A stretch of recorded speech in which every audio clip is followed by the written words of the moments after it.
Hi guys, welcome back to this special series on creating Android apps for machine learning use cases. So in this extension of the series, I will just be taking up how to create those models. So we have used some of the custom models. So we will go back and see how those custom models were created.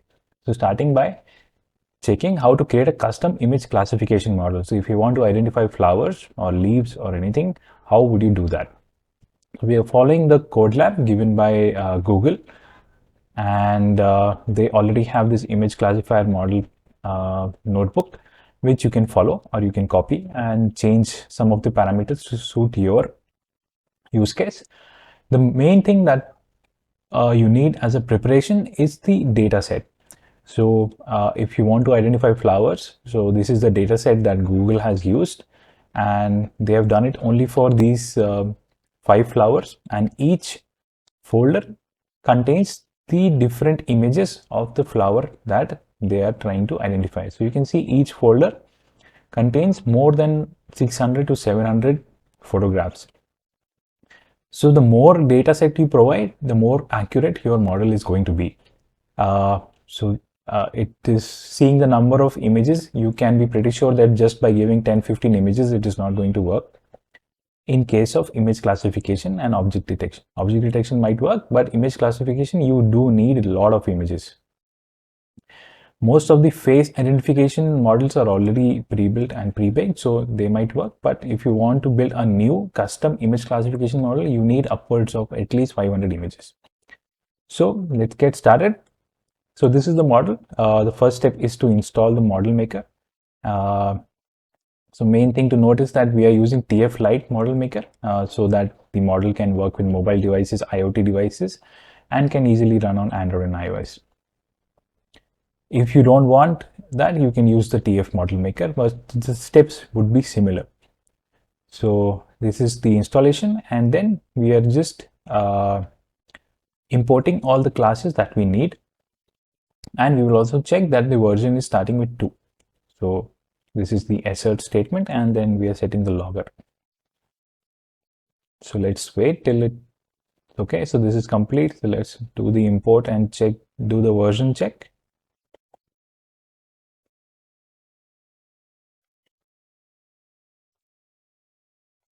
This is done.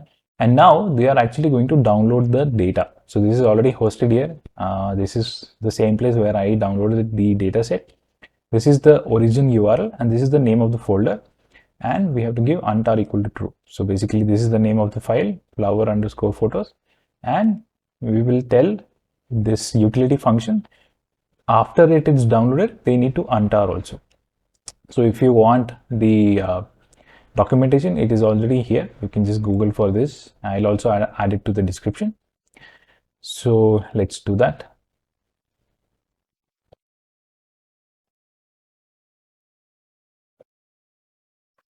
Okay, downloading is done, and now we will split the data set. So instead of making 2 data sets, one for training and one for evaluating or testing, we will take our original data set and split it into 2 parts by using the ratio 9:1. So 90% of the images will be used for training the model, and 10% of the images will be used for evaluating the accuracy. So let's do that.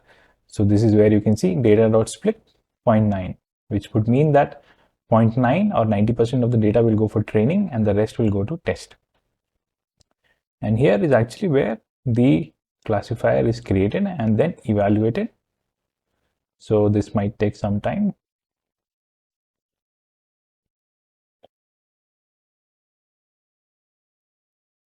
It's only running 5 epochs. If you want, can do more to improve the accuracy. So all these methods are documented very well in TensorFlow Lite. You can just go and look for them. If you want more help, you can ping in the comments and I will be happy to help you.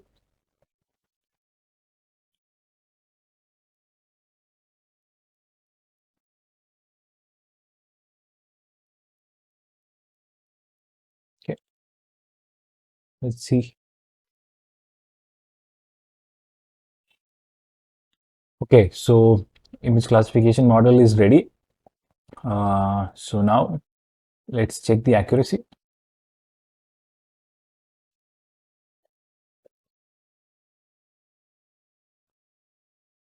So you can see it is accurate to up to 92, almost 91.55 percentage. And now let's just export the model. So this is Colab, so it will get exported here itself. We'll have to go one folder up actually to get it.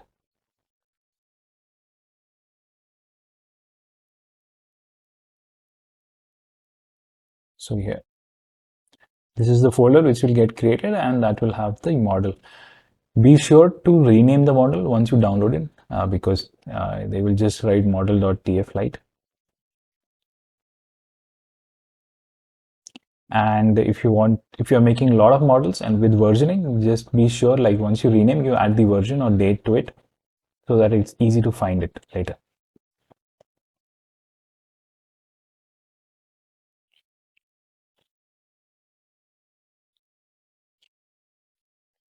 Okay, model is exported. Now let me, yeah. So you can see this is model.tflite, and you can just download it or rename and download. Okay, so this was it. In the next upcoming videos, we'll see how to create more custom models. See you there.